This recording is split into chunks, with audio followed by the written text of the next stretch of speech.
Hyderabad Uppal cricket stadium వేదికగా ఇవాళ Mumbai Indians Sunrisers Hyderabad జట్లు పోటీ పడనున్నాయి.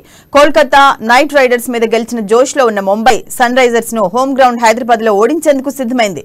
ఇక వరుస 2 విజయాలతో ఫామ్ లోకి వచ్చిన సన్ రైజర్స్ హైదరాబాద్ మ్యాచ్ లో గెలిచేందుకు ప్రాక్టీస్ లో మునిగిపోయింది.